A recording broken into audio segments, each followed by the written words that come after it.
All right, here we go. So, welcome to Movie Men, David Fincher Deep Dive, the last feature length film that we'll be doing, which is called The Killer. And we all watched it, I believe, for the first time in preparation for this discussion. So, it'll be fun to hear some first impressions and just initial thoughts. And I'll kind of kick this off. I mean, we got pretty much the whole crew. We're missing Brownie and Zane, but everybody else showed up tonight. So I'll try to be especially brief. But I watched The Killer 2 nights ago, and I really loved it. I loved the amount of care that it felt like David Fincher took with this film, with the script and the screenplay and the cinematography and like the shots, the camera angles. It was a very clean looking film, especially in contrast to Mank that we watched previously, where it was, as we discussed, it was like specifically designed to look and feel old fashioned as like a homage to those older films that it was based off of in the time period and everything else. So this one, I mean, seeing the sharp like contrast of colors, it was a very bright movie at some parts, but there was also some of that David Fincher yellow moistness going on as well. But it was all just the colors were sharp, the picture was clear, the storyline was simple but effective, which I really liked. You know, John Wick is a lot more stylized, a lot more action, but same thing. I think the reason why John Wick, like the first movie especially, worked is because the premise was very simple, easy to follow. And I feel like this movie was kind of in that same vein, but more, I guess, intellectual, not as much physical or stylized violence or anything like that. So overall, I really liked it. My wife said that it was a little bit slow and confusing for her. I feel like a movie with the title The Killer, she might have gone into it thinking action movie. I went into it pretty much blank slate.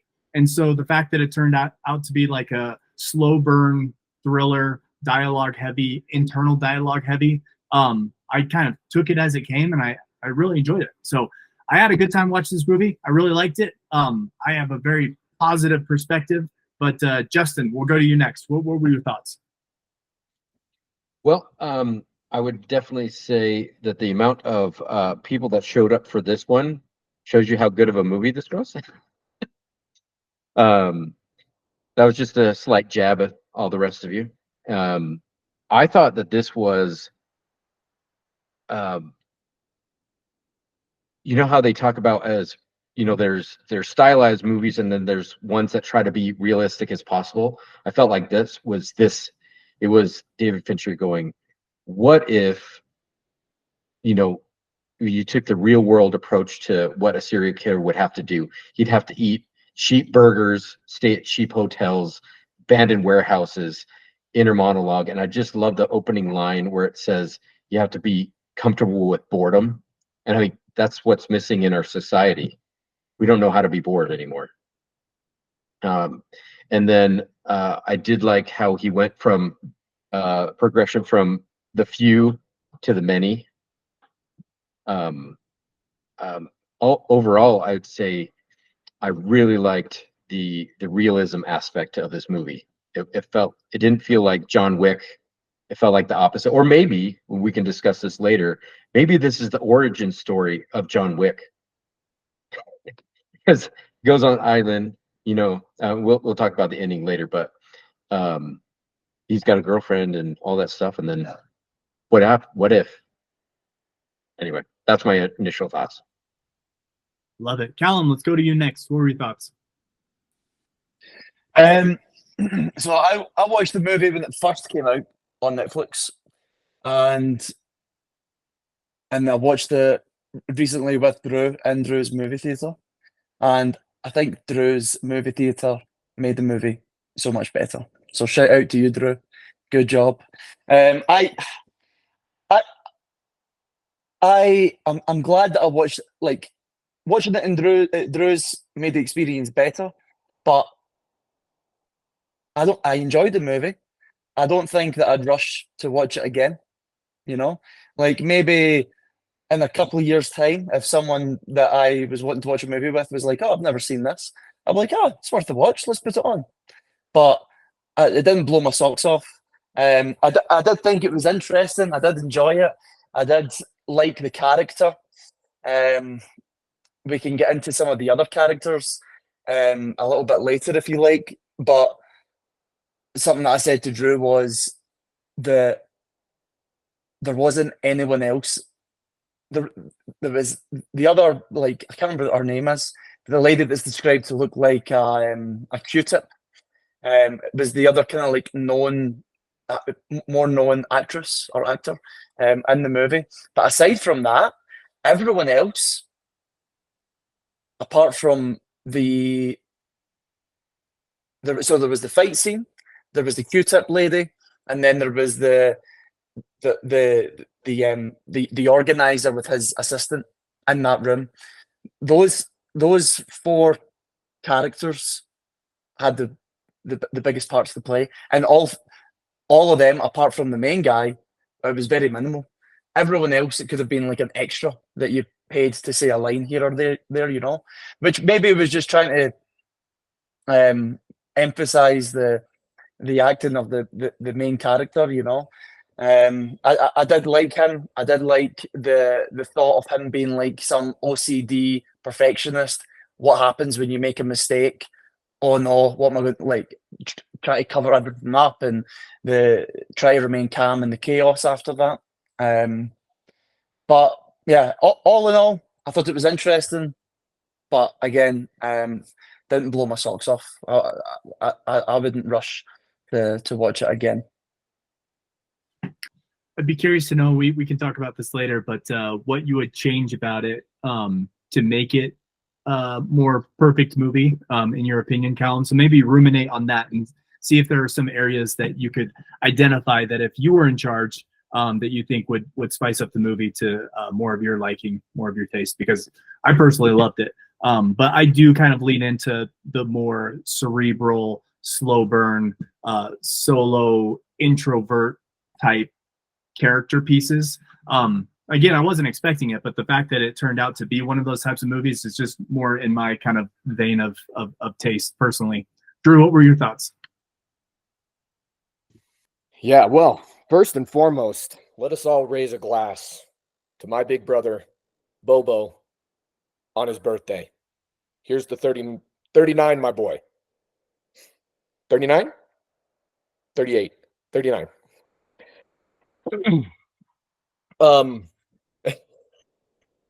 So me and Callum, we like very briefly did a quick synopsis after the movie. We knew we were going to talk about it, so we didn't want to get too deep into it. And I'm kind of the same way, very positive. I really liked it. The way that they just kind of jumped right in, they like set up the character and then he missed his shot. I was like, oh, we don't even get to like, they really built him up to be this like skilled, patient, and he misses the first time. I just thought it was a unique beginning to a story. Like, it was great. I really like that aspect. But when I told people just around me that I was like, oh, The Killer. I'm gonna watch The Killer this week. Have you seen it? Everybody gave me the same response where they're like, yeah. And after I was done watching it, I looked at Callum. I was like, I 100% get that answer now. Where I would do the same thing. How was it? It's good. Yeah.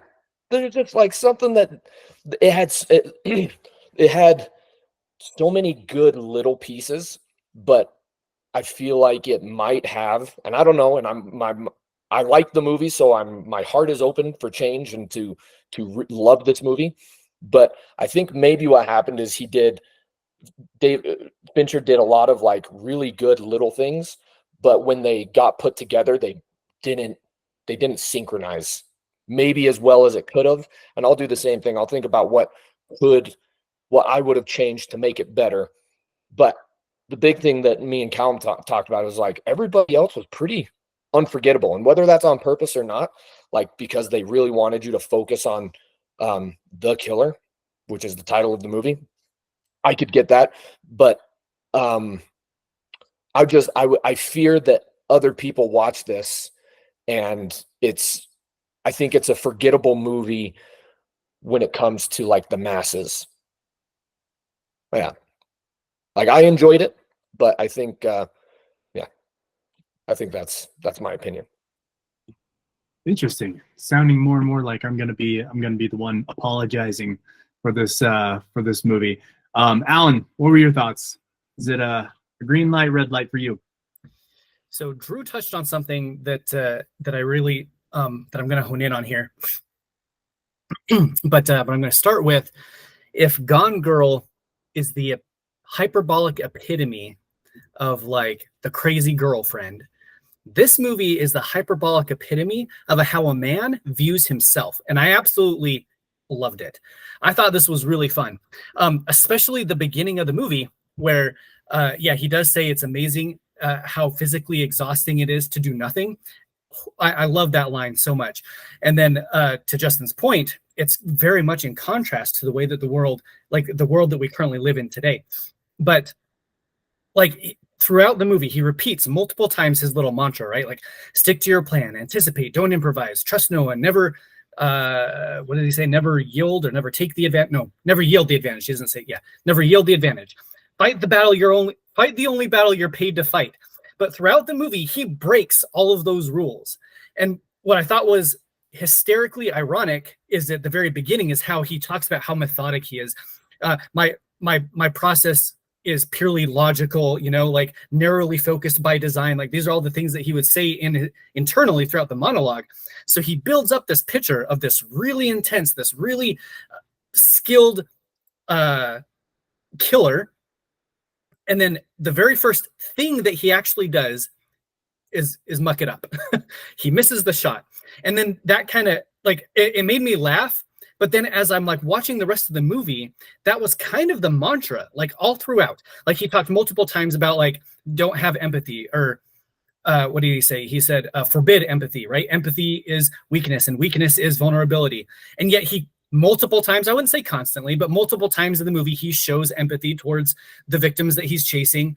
Even the climax, the end of the movie, he just lets him go, right? And and then offers him like a little warning. So he consistently breaks his rules throughout the movie, but he still sticks to them. Like he has this really high opinion of himself, which isn't wrong, I don't think. But then ironically throughout the film, he's proven how David Fincher shows how ineffective some of those rules actually are. But then other times it is really effective, right? There are certainly times where he's like spot on with the expert, the female, when she tries to trick him into killing into getting the upper hand, and then he doesn't, he just shoots her in the head. Like that kind of stuff. Like there were also times when he was like really spot on and like hit the nail on the head. But one of my favorite ones where he was where he was just like flat out wrong was when he was with the lawyer guy, and he shoots him in the chest with the nail gun, and then he's like 3/4 inch nails, or 3/4 inch nails into the chest. Middle-aged man, non-smoker, should last 6 to 7 minutes, and then he dies immediately, and he's like, F. Right? Like, bring it back full circle. I really enjoyed the internal dialogue because it just gave you an insight into effectively the epitome of what it means to be a man, like how we all view ourselves. And oftentimes we're wrong, and oftentimes I'll say we're also right. But to see that play out, we're often oblivious to the incorrect or the faults that end up being like placed before us, despite whatever path that we're trying to take. And I thought that was like beautifully expressed throughout this entire movie. And the internal dialogue, the heavy dialogue, monologuing really was really enjoyable for me. So those are my kind of initial thoughts. I really enjoyed it. And despite the very anticlimactic ending, I was like, nope, that actually fits the movie very well. Alan, that was beautifully said. I guess I didn't think about it in those exact terms. You said it way better than I thought about it. But I had I guess I never really articulated it even in my own mind. But one part that I loved about this movie was the flaws and imperfections of his plans, of this like otherwise methodical, perfect individual in his line of work. The fact that he kept making those adjustments constantly throughout because he wasn't doing his job as perfect as he was normally used to, which was cool. Like the movie leaned into those imperfections, which made for a more compelling story. So excellent point, Al. Couldn't agree more. Chase, initial thoughts for you. So I'll be joining with you, and it seems like Alan, in defending this with my fists if necessary, because I really enjoyed the movie. The first thing that I really loved. So first off, I watched it with Stacy. Stacy had kind of similar complaints to Nat, where she was like, "I'm confused. Like, what's going on? Why isn't like action going?" And I'm like, just wait. You just gotta wait. You gotta be okay being bored. But the biggest thing for me is the settings that he was in. I 100% have lived every single one of those. So the first one, where he's in that, frigid warehouse with a space heater to keep him warm. All I thought about was spending the night at the Newmans in their garage with only a space heater to keep you warm, and your sleeping bag is definitely not enough for a cold, chilly northern Arizona night. Where was it? Dominican Republic. Just that hot, muggy, like miserable jungleness. I'm like, I've been there multiple times. I very much understand how wet you get and how never dry you get. When he's in Europe hunting down the Q-tip girl, like we've been rainy Europe. We know what that's like. Florida, Alan probably has the best experience living in, the armpit of the United States called Florida, with just that hot, muggy, like sun's gone down, but it's still 90 degrees and 90% humidity. And no matter what, like everything, I was just like, man, he has pulled me into the setting of each of these different locations where the story's going on. I have lived every single one of those. I know what they're like. And I don't think I'm comfortable in any of those situations. So I think David Fincher did a really good job of pulling me, Chase, into the movie to experience kind of what was going to go on. And then I was just wrapped up in the story going along with this killer as he's adapting, not anticipating. He's adapting and improvising and having empathy and et cetera, et cetera. So I really enjoyed it. Callum, do you think a reason why you didn't find as much enjoyment in the movie was because of preconceived expectations for the movie? Thinking that it would be more action-packed, or thinking that it would be more something that it actually wasn't? What are some of your thoughts, if you had time to ruminate about, like, what would you have done different about the movie to make it more enjoyable for you, do you think?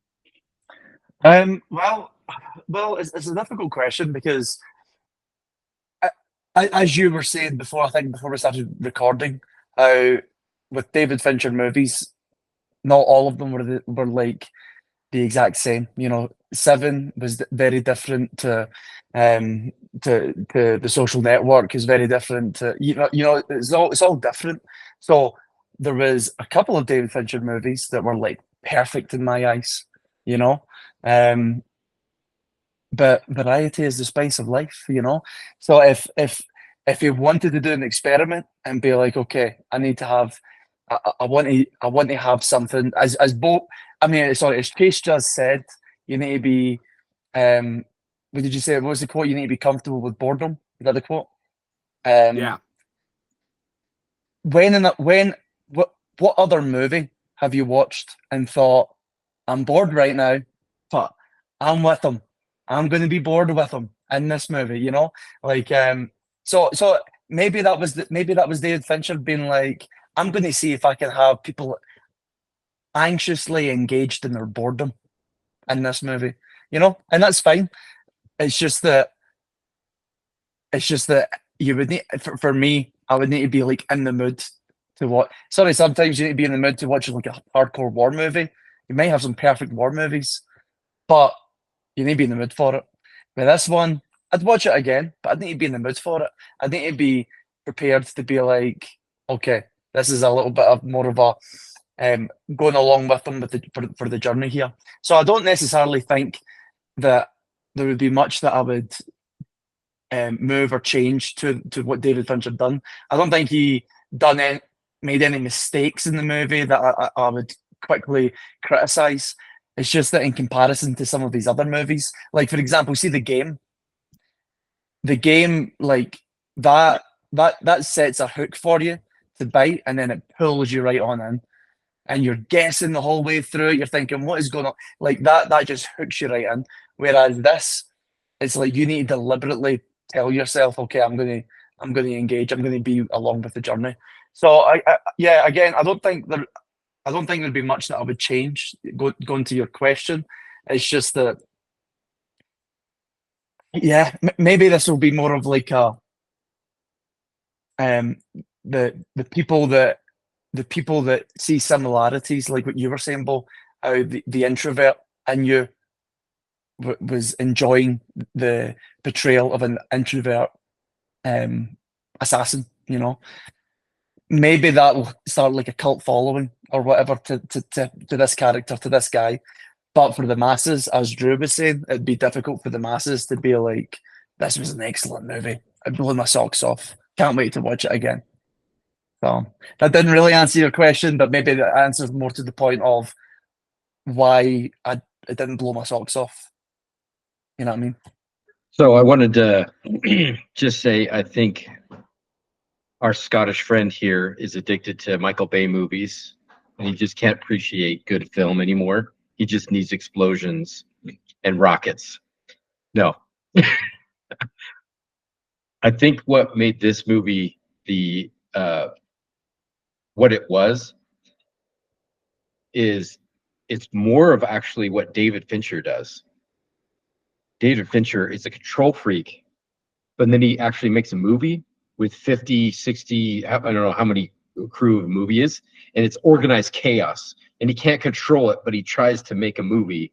And like I'm sure he's on the spectrum of OCD and probably other psychoses. But he wanted to make a film where you would go to Home Depot and you'd be wondering about the guy three behind you in line in Home Depot, and you're thinking, what if there are killers among us? And that's what he tried to make, and I think it was very successful. It just may not be everybody's cup of tea, and I can understand that, but I think 4 out of 6 of us really like it. And then 2, I mean, it's definitely I would say half in the bag, like the top 6 of the 12. Definitely for sure where it ranks for you guys, but it was definitely well crafted. It kept my attention, but it may not be as satisfying as some of his other twists and turns. Yeah, maybe I'll offer an olive branch here, Callum, because I like Justin just said there at the tail end. I'm not surprised to hear that people didn't like this movie. I'm not like blown away. Like, really, you didn't like it? Like, I would be a lot more passionate, a lot more. I'd try to sell this movie a lot more, but I get it. Like, my wife kind of is in the same camp as you and Drew, where she was just like, it was kind of slow. Didn't really hold my attention. Meanwhile, I was like very attentive. So again, personal tastes kind of come into play here. But one thing I wanted to mention about just boredom, because you said, if David Fincher, maybe he wanted to make you as an audience member bored, because that was one of the main themes of The Assassin, was find comfort in boredom. And I would say that like, in my personal opinion, that's a huge component of making a good movie good, especially an action movie, is boredom. Quentin Tarantino uses boredom a lot to build up certain scenes, like suspense in scenes before like a huge explosion of action happens, like 15 minutes later after the scene has begun. Like, he really slow cooks those scenes, and he utilizes boredom as a tool to accentuate the explosion a little bit later on. I would say that one thing that, in my personal opinion, one franchise that has been so difficult to balance boredom with action, because there's just a razor thin precision in this particular story arc where it sometimes works and sometimes doesn't, and that's the Incredible Hulk. Interestingly enough, the first Hulk in 2003, you didn't see enough of the Hulk. You didn't even see the Hulk till like 40 minutes, an hour into the movie. That was like way too long, way too bored to make audiences. So that even when the Hulk showed up, the payoff didn't really feel good because it was too long. And then you've got like other movies where it's an oversaturation of the Hulk, like Endgame.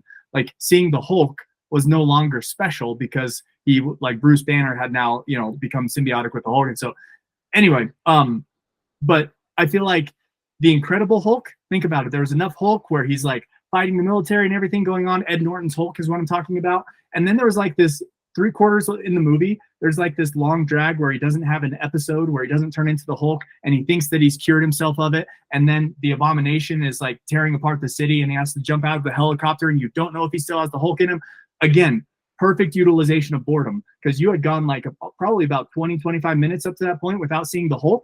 And then all of a sudden when he like crawls out of the street and now he's the Hulk, there's like this satisfaction. There's this superhero moment. There's this like arm hair, chills where you see him and you're like, he's back and we're in it for the final fight. Like all that is just to say that I feel like having boredom in a movie is not just not bad, that sometimes it's absolutely crucial in order to build up the tension that leads to the excitement.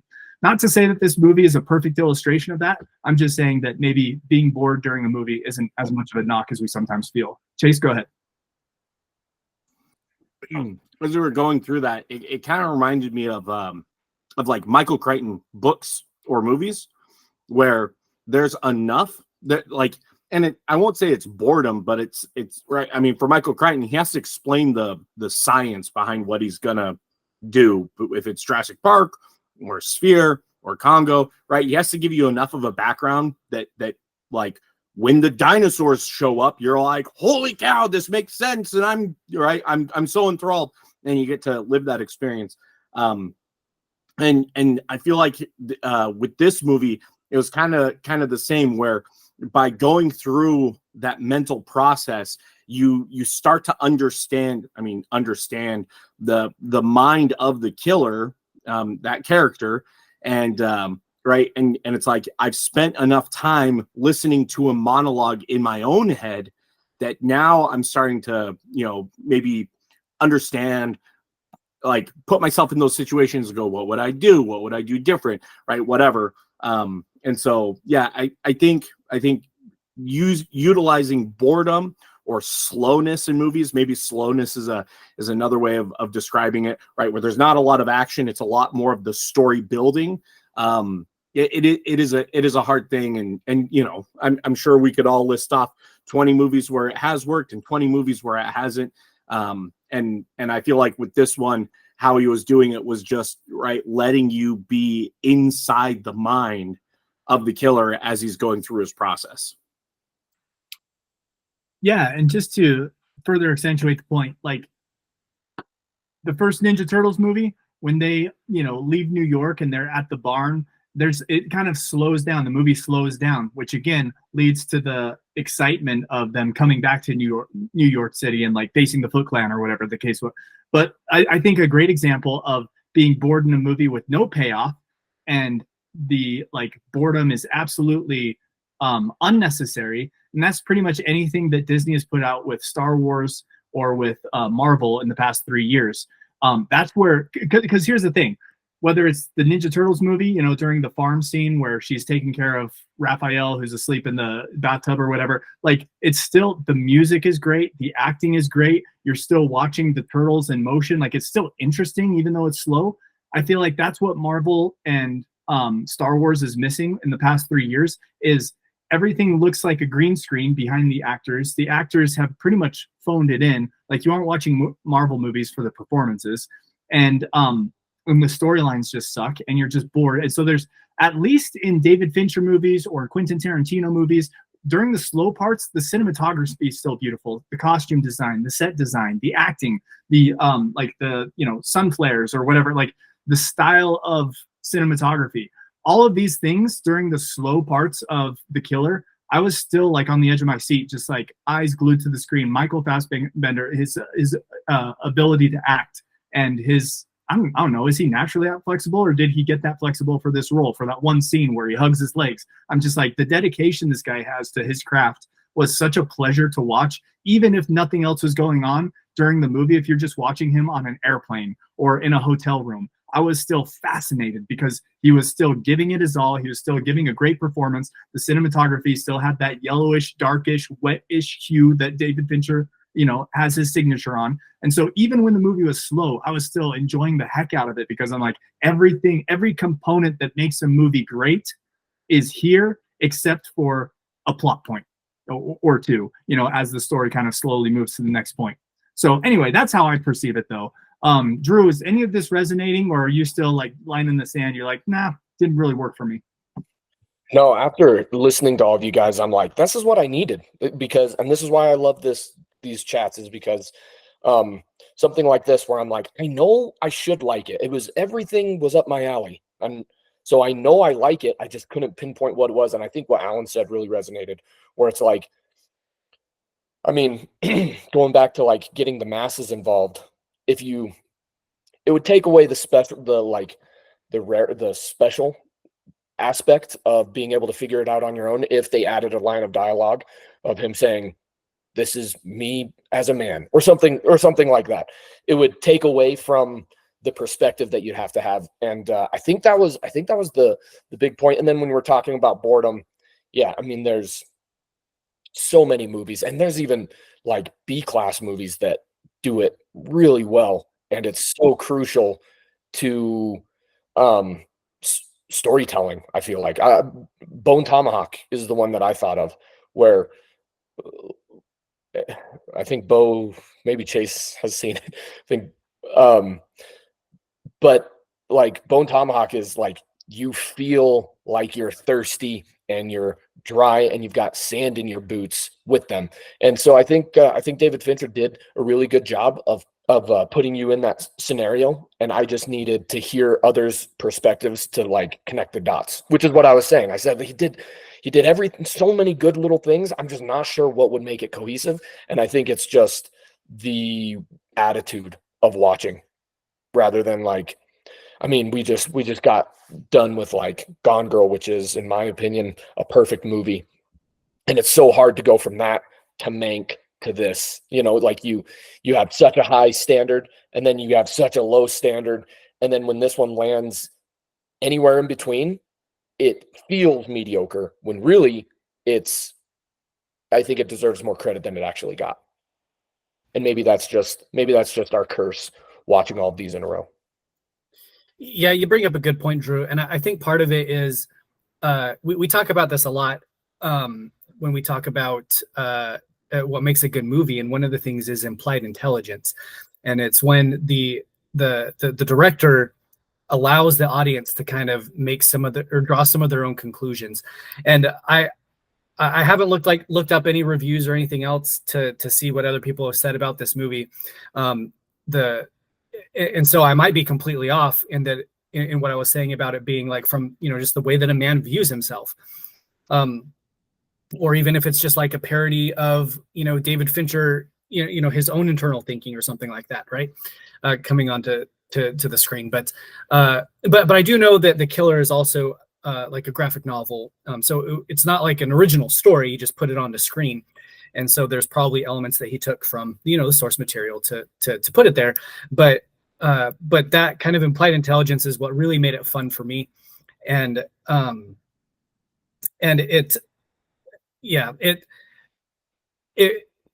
I'll give Callum, or I'll agree with Callum in that this is one of those movies that you have to be in the mood for to watch. Like, it's not necessarily one that I'll regularly go out of my way for repeat viewings, even though I think there are a lot of really great one-liner quotes from this movie that are probably worth revisiting. However, that being said, I agree with Callum in that you have to be kind of in the right mindset to watch it. But if you are, and kind of how Bo was saying, like he went into this movie with kind of a blank slate, which is how I did it too. I went in like no expectations. Actually, that's not true. My expectation was like, all right, if Mank is the direction that he's going, this might not be so great. But then I was happily surprised that he kind of brought it back to like traditional what or what I would consider traditional David Fincher. And so I was happily, surprised, and then found myself in thoroughly being entertained and enjoying the whole ride. So I would just like to also say that I didn't think it was a bad movie. I think some of you guys have said that. I thought, I thought it was good, and it has made me. So I'll give some. Since I've been the one that's been negative, I'll give some praises to it. One praise that I really liked is I grew up listening to the Smiths. The Smiths is a perfect band for his personality type. They're kind of like, to someone else that maybe just be passing by listening to them, they might think kind of boring sounding music.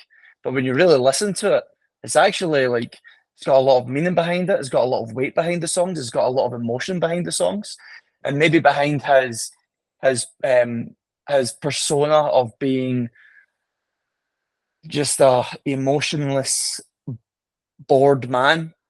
There is raw emotion underneath him. So I did like that the Smiths were heavily involved in this song. Another thing that I was thinking, and if you want to hit on this later, then we can. If you want to wait until later. After the movie, I've been thinking, who was in the right? Because he spoke about how he's this great assassin, and then he messed up so many times. His fight scene was unimpressive. Like, I mean, the guy was bigger than him, but it was not clean. It was dirty. He could have very well lost that fight. There was so many mistakes made. So was it that he used to be this great OCD perfect marksman, and now he's just lost his touch? And the people that are trying to cut him are rightfully trying to cut him because he's no longer the standard that he used to be, and it's a bit of a cutthroat business, if you know what I'm saying.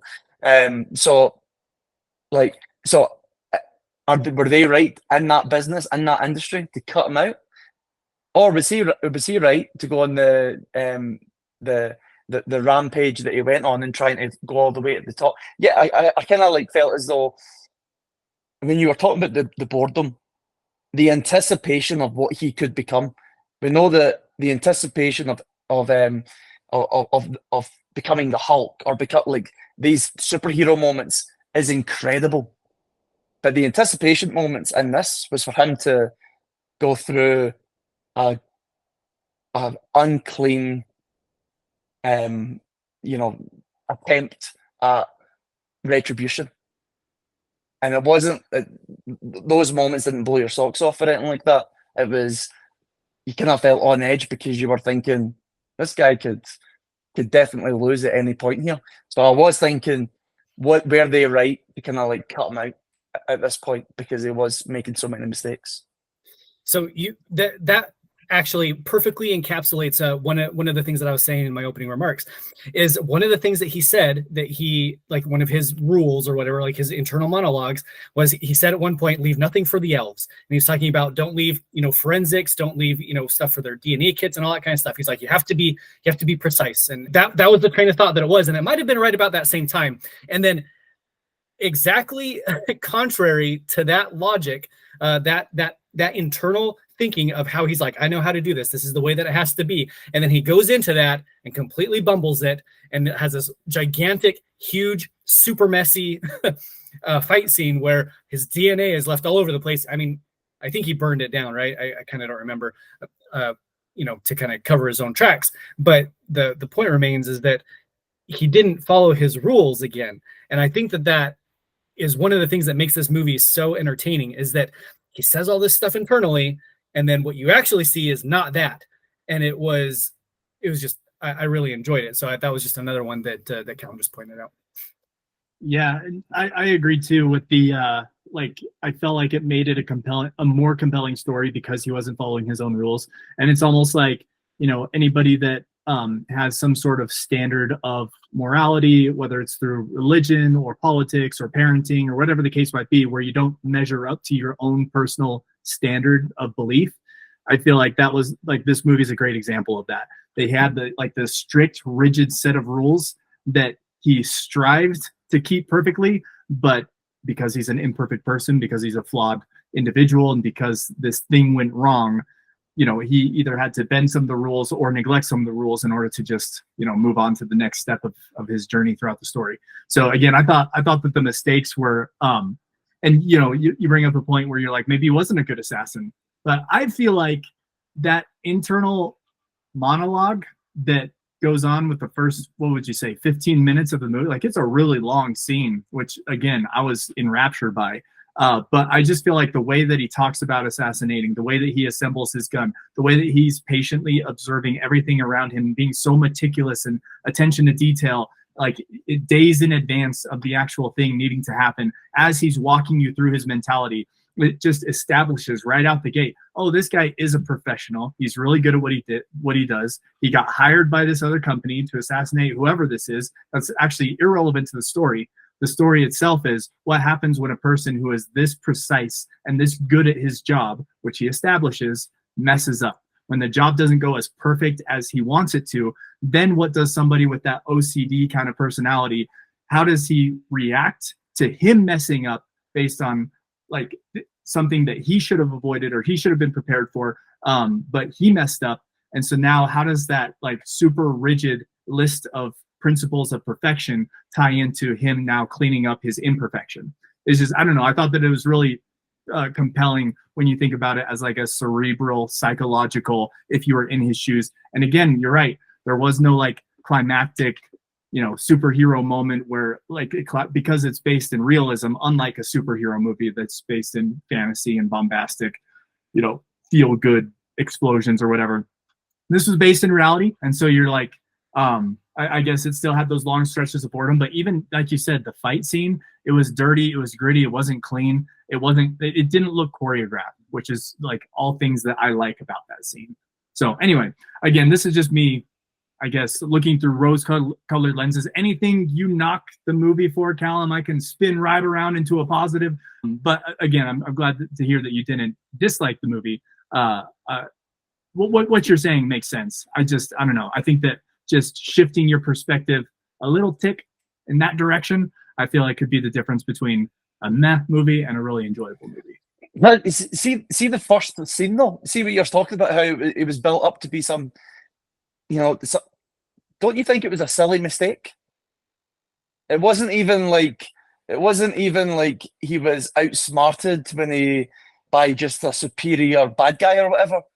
It was a freaking dominatrix that was strolling around, and then they decided to take the shot. And it's like, you could see that coming, So I thought I was silly. And that's why I was saying maybe he used to be at a standard.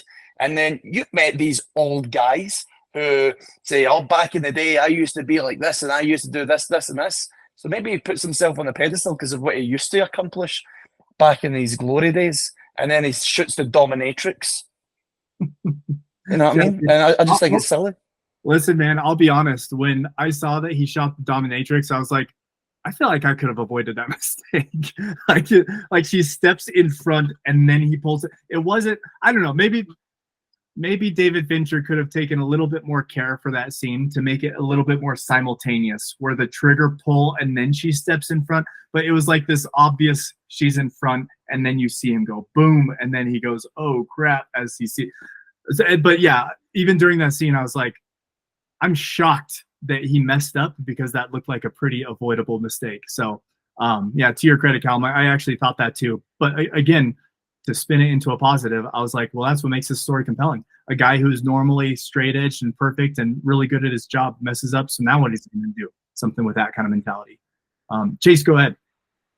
Yeah, so I feel like timing shots like that where they miss times, I feel like that it's hard to do over long spaces to make it believable.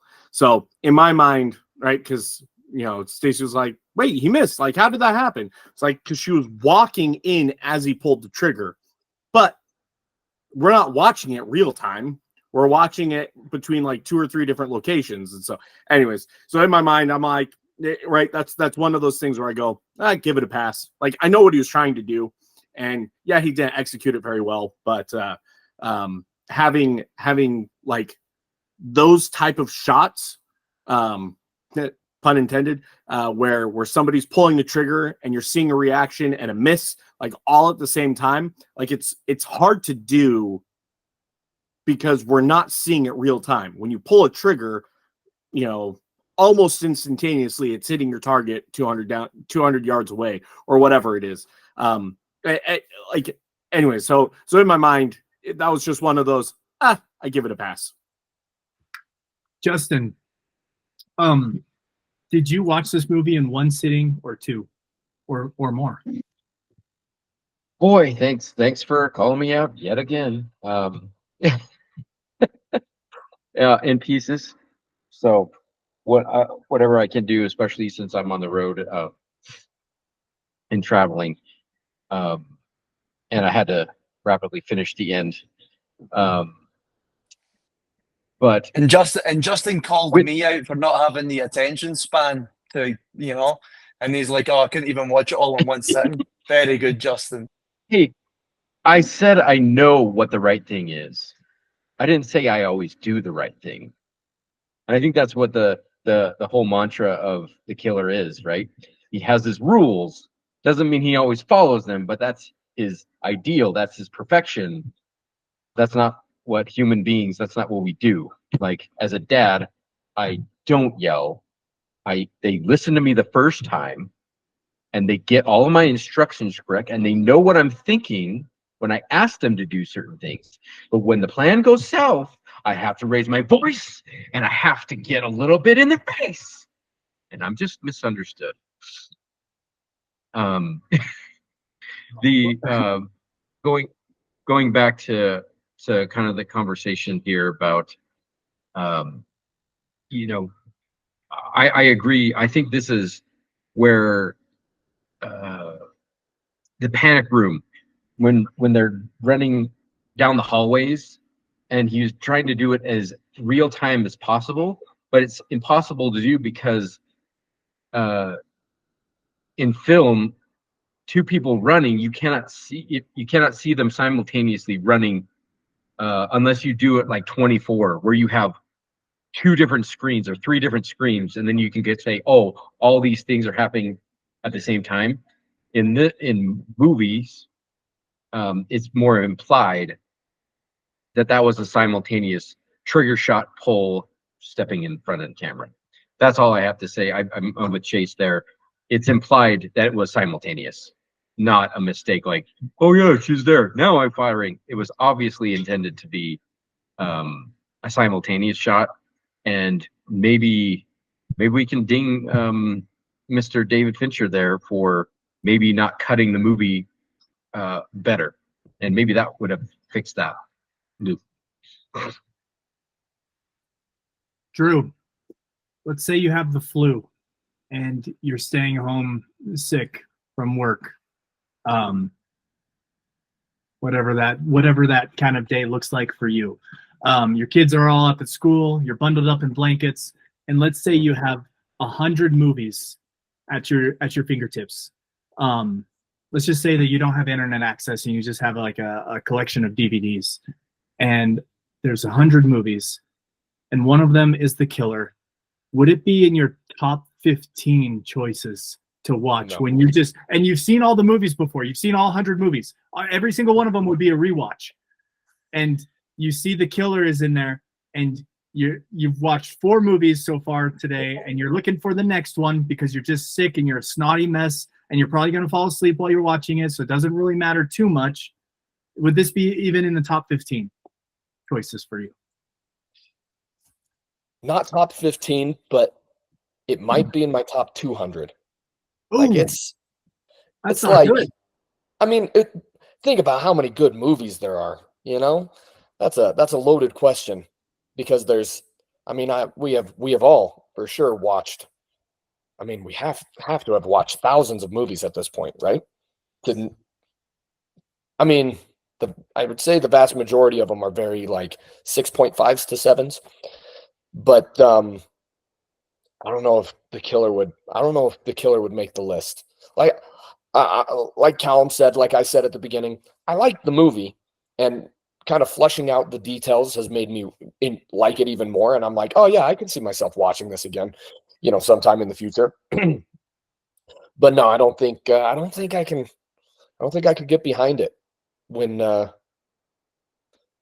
Yeah, not even in my top 200. I don't think. I like the movie. I there's a lot of really good movies that. Yeah, to answer your question, no. But I had something to say, and I'm gonna remember, and I'll raise my hand. Fine, Drew. While you're thinking about it, I need you to list out 100 other movies that you're going to put in front of this one so that it doesn't even make your top 200 list. And I mean, the top. Adventures in Babysitting. We're talking Lord of the Rings, all 6. I mean, Baby's Day Out. we just knocked out half of my 15 that I'm watching in one saga. The Star Wars saga, the original. Babe. You know, Pig in the City. Yeah, that one. Chipmunk No, Adventure? I think I put Killer above Babe. He's secretly watching Mank again. You know, he has that on repeat. Can't get enough of black and white movies.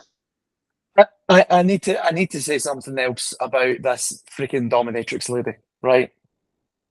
She was walking in that direction. That's the direction she was going in. Let me tell you a little story about Callum Work, right? First time I went hunting, there was an elk 300 yards away that was moving. You shoot in the anticipation of the direction of the elk. This guy's a freaking assassin. And the dominatrix was walking in the direction of his target. How are you not aware of your surroundings? I was a first-time hunter and I shot the elk. I don't understand it. I don't think that excuse flies. I don't think, and Panic Room is a great example of David Fincher doing it well. This was a bad example because she was walking in. It's not as if she was going one way and she went the other way. Callum, let me ask you this. How many curtains, walls, and interior furniture did your elk have to navigate through in order for you to get that shot off? That's what I want to know. I shot through 3 different trees and 2 different cows to get to my bull. I stand corrected. Okay, fine. I had to quickly jot down the curvature of the earth, just that kind of stuff. Yeah, simple things. Drew's sitting there going, all right. This is the final full-length feature movie of David Fincher so far in his catalog. I hope he keeps making more movies, and maybe we'll continue adding to the series as he releases movies once every other year, however often his cadence is. But Chase, did you say that there were 12? Somebody said there were 12 movies total. Is that right? yeah. 12 David Fincher movies? Okay. So in this final segment, I just want us to do, we talked about this at the very beginning. I don't remember if it was on 7 or Fight Club, but we decided that at the end of this, we would keep 6 David Fincher movies and kill 6 David Fincher movies. So we're just going to go through right now all of the David Fincher movies that we've reviewed over the past couple months. And I'll go first with movies that, I don't know, should we list out which ones we're going to keep, or should we list out the ones we're going to kill? Keep? Okay. So in no particular order, I need to keep 6 of these. It would be Fight Club, Gone Girl, The Killer, Social Network, Zodiac, and my final one would be Panic Room. Those are the 6 that I'm keeping. Not 7? Did I not say 7? All right, I picked 7 instead of Panic Room. Right? 7's better than Panic Room. I like Panic Room. But yeah, I think those are my 6. 7. All right, So Fight Club. My only disagreement is I just never, I wanted to like Zodiac, but I think Panic Room, just for a pure just how they made Panic Room and all those things, I felt that was more enjoyable to watch than Zodiac, even though Zodiac has history and all this stuff. I don't know. That was my dividing line between Panic Room and Zodiac. And my personal preference is Panic Room over Zodiac, but I can understand if you guys want Panic Room to be the top of the cut. The only reason I chose Panic or Zodiac is not because of the movie itself, but because of the acting. I mean, think about Robert Downey Jr. Think about oh shoot, who's the main actor in that? Jake Gyllenhaal. Thanks, Jake Gyllenhaal.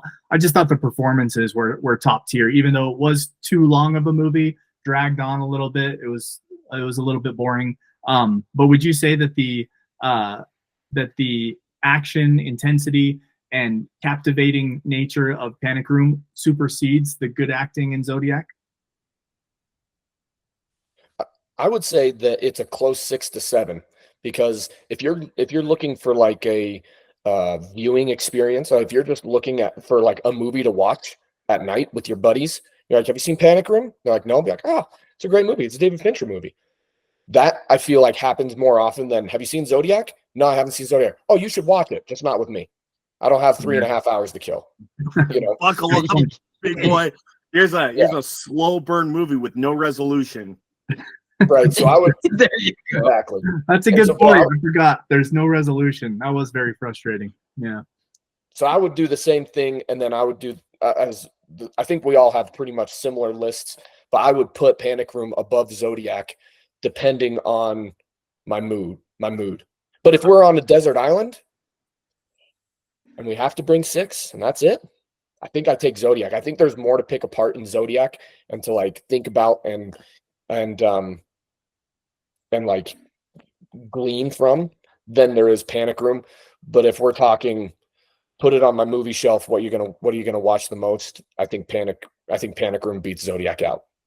Anybody want to make a case for the game? Yeah, I love the game. Yeah. I absolutely love the game. For me, mine's is 7, the game, Fight Club. Well, not in order. I'm just going down the list.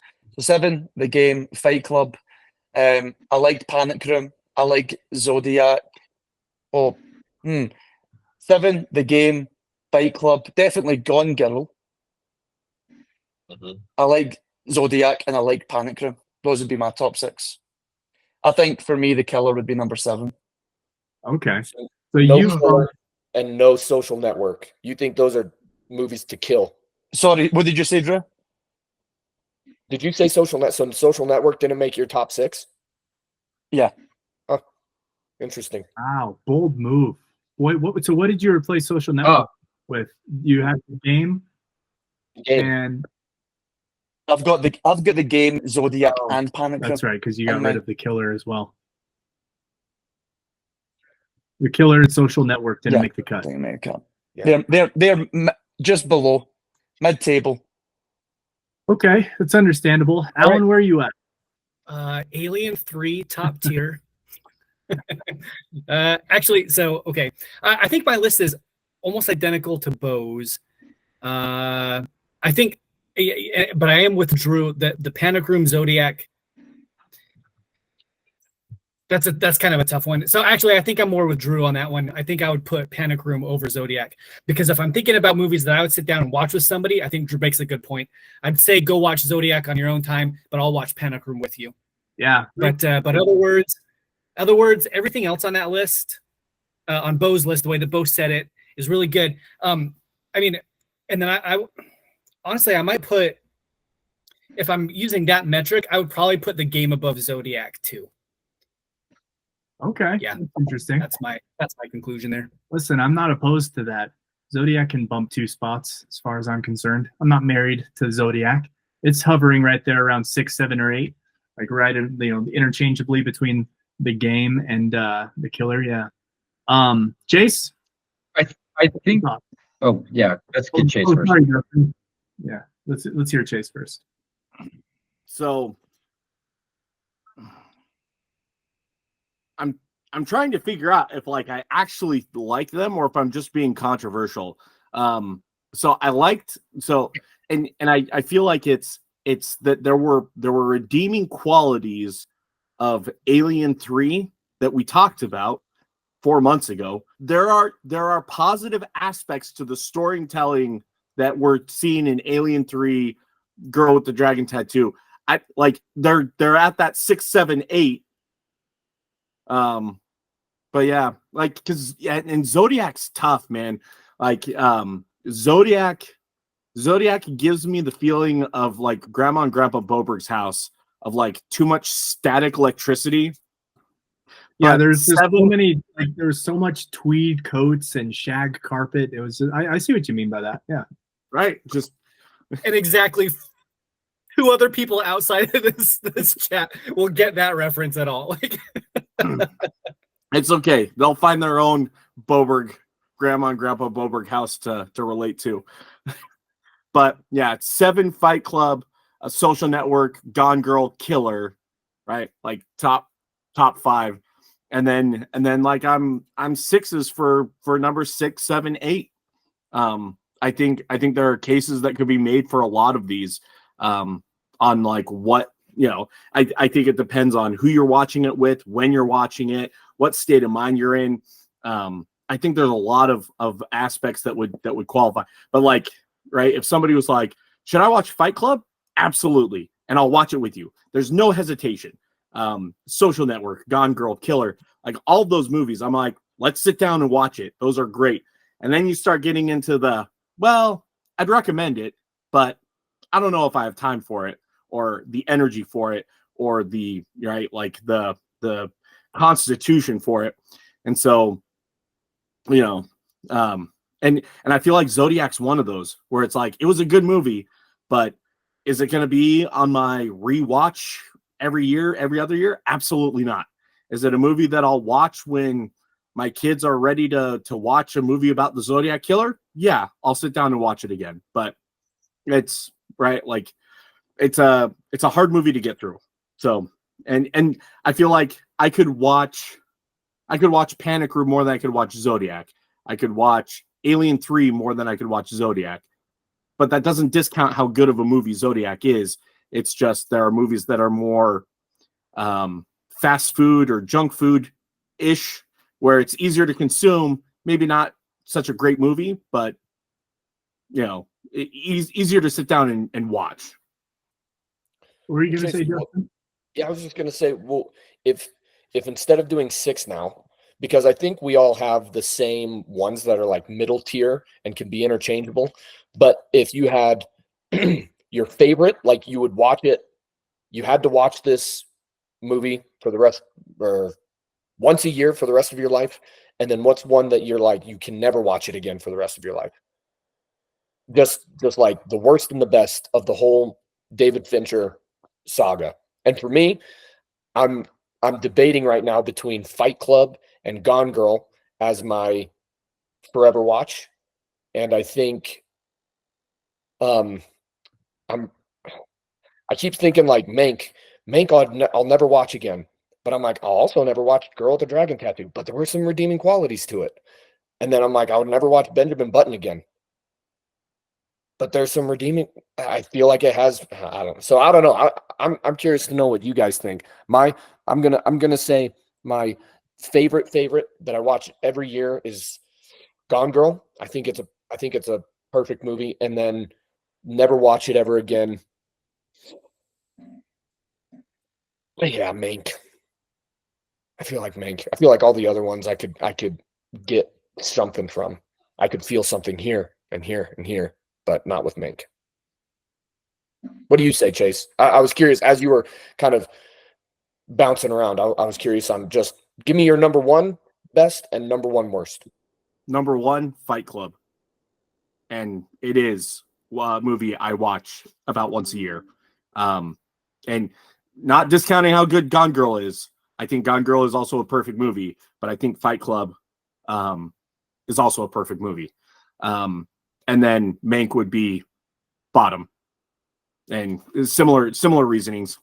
But I would say, right, I mean your number 1 and number 2 are mine just swapped. I think Fight Club has so much in there with the philosophy. I mean, we talked for 2 hours and barely touched on the movie because there's just so much you can wring out of that movie. And then, you're watching 2 Greek god actors with the perfect physique fight, and it was delicious to watch. So would we all agree that Mank is number 1 on the bottom? Is there anybody that seems like everybody's in agreement? Is there a movie that's worse than Mank? Um, other than the last 15 minutes of Girl with the Dragon Tattoo, I put it right there. But I guess because it has like a few scenes to watch, you could fast forward to that. The same thing can be said with Benjamin Button. I think Bo and I agree. Like, if you just fast forward, you know what happens. Watch the last hour of Benjamin Button, and it's a great, like, like I've got an hour to kill. That's actually a pretty good movie for the last hour of Benjamin Button. Um, Alien 3, as bad as it is, it's still part of a trilogy. And so I'm probably still going to be watching that trashy movie for the rest of my life, unfortunately. 7, when I'm really depressed and I go, I need something to get me out of this, and that really depresses me. And I'm like, okay, at least I'm not that bad. It's in the box. You know, you have to go that low sometimes. Um, I think Fight Club is definitely the. Unfortunately, I was like, what can maybe Gone Girl, but nothing else really comes close to the philosophies and the rewatchability. And I mean, you guys had seen the movie, I didn't see it, and I was still bringing up stuff that you guys, have collectively have probably seen dozens of times. And I bet you, I watch it 3 more times, and you're going to get something of it because you're at a different station. It has fatherhood, it has conforming, it has nonconformist, it has um, anarcho-capitalism in there. Oh, it has everything. It has many layers, and it has like individual scenes, like his cheer. What is it? His Fruit Loops will never taste any better than they will tomorrow morning. One-liners. I think Fight Club has to take the cake, and I think as you said, there's nothing really in Mank except for the here, here, here that we're always going to repeat for every single movie from here on out. So even in the worst movie of David Fincher, we still got one thing out of it. I think that's a great way to end our David Fincher deep dive. So thank you for wrapping that up, Justin. As much as I respect Drew's opinion and actually agree that Gone Girl is a perfect movie, I would say, in line with what Justin and Chase just said, that Fight Club just squeaks it out in the first place slot for all the reasons that they just articulated. But this has been great. Like I said, before we even started recording, there were a couple duds, but for the most part, I mean, David Fincher is a genius. He's awesome. As a matter of fact, let's actually 1 minute each, and then we're going to wrap this up. Final thoughts on David Fincher as a movie director. I was just going to say that couple duds. Mank, as we discussed, was written by his dad. It wasn't even written by him. It was kind of an homage to things, that we don't really care about in connection with David Fincher. He came back with The Killer, gave us a great hit, in my opinion. And so, I'll watch every single David Fincher movie project, even like Love, Death, and Robots short, whatever it is. Like, I was sold on David Fincher before this deep dive. I'm even more sold on him now. And for even the blips, where the areas that I didn't enjoy that much, there's good reasons for it. And I think we kind of hashed that out pretty well. We'll go Justin, Callum, Chase, Alan, and then Drew sign us off. All right. I can't say that David Fincher is now my top director, but I would definitely say I have a deeper appreciation for him and his movies because I think of all the group, this was my first time for almost all of these movies, except for Alien 3 and Benjamin Button. So for a first-time viewer of all of these, definitely love the attention to detail that he used. His best medium was his actors, and he gave them 100 takes so that he could take the best and like squeeze every ounce of talent out of these actors, and it came through time and time again in all of his movies. He got the best out of his actors every time. For me, Alan, I remember when we started talking about the criteria of a perfect movie, you brought up the point about what do you call it? The remote dropper. Something's a remote dropper control. Yeah. David Fincher is coming out with a new movie. I'm going to make plans to go and see it. You know, and I don't need to know anything else other than David Fincher is going to be the director. So yeah, I agree that this has been a fun project. Another thing that I'll say is another feather in his cap with The Killer is that The Killer came out recently and there was no propaganda. That was nice, wasn't it? That was refreshing. So David Fincher for the future, I can trust that there's not going to be crap propaganda pushed. And with his repertoire, I know that I don't need to know anything else other than it's David Fincher. I'll end mine with that.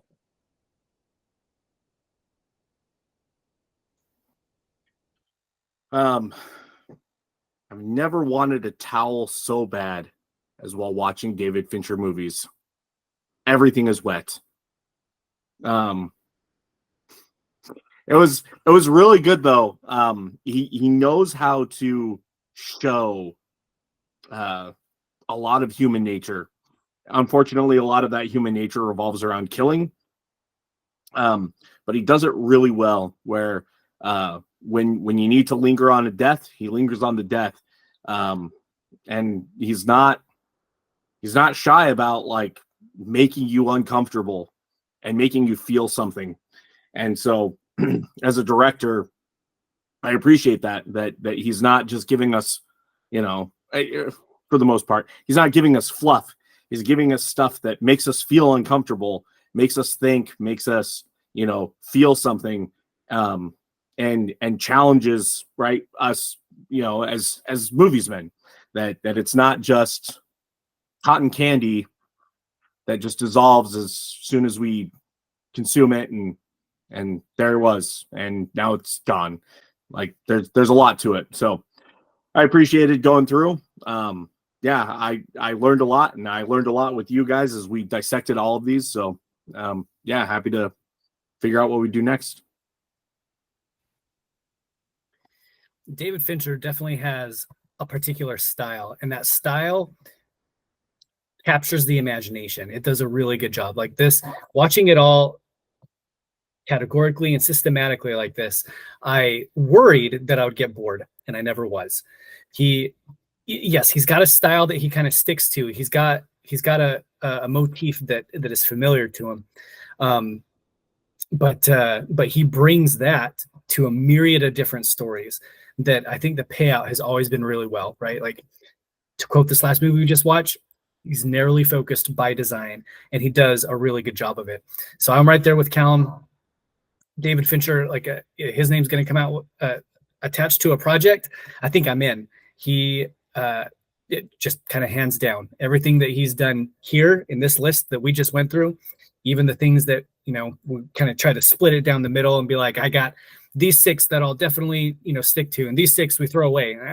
They're not really throwaway movies, right? They're just trying to rack and stack, you know, a lifetime of filmmaking out of this guy, right? So this project has been really awesome. I'm going to keep watching out for, you know, David Fincher projects in the future, and I definitely enjoyed, you know, The Killer on the way out the door. This was a very nice kind of capstone for at least what we've been doing, and that's good. I'll end with that. Yeah, I feel like I'm just going to repeat everything that you guys said, but I mean, with we all now have a certain appreciation for David Fincher, I feel like, and even though like he has his lane and he's really good at when he's in his lane, I think we all appreciate him taking swings at, you know, low balls or fastballs or whatever you want to call them, with even though like some of them just didn't hit for us, I think we all still appreciate that in each one of his movies we're able to like pull it apart and dissect it and really get something from it, which is great for all of us. I feel like I had the same fear as Alan that it was going to be like I was going to get bored, or it was going to kind of, like in the 90s when you put on a country album and by the 12th song, they all sound the same. And you're like, I cannot distinguish one from the other. I was scared about this, but his skills are so, his directing skills are so robust. And I feel like we got it was a treat to watch it all. So I think we all can tip our hats to Mr.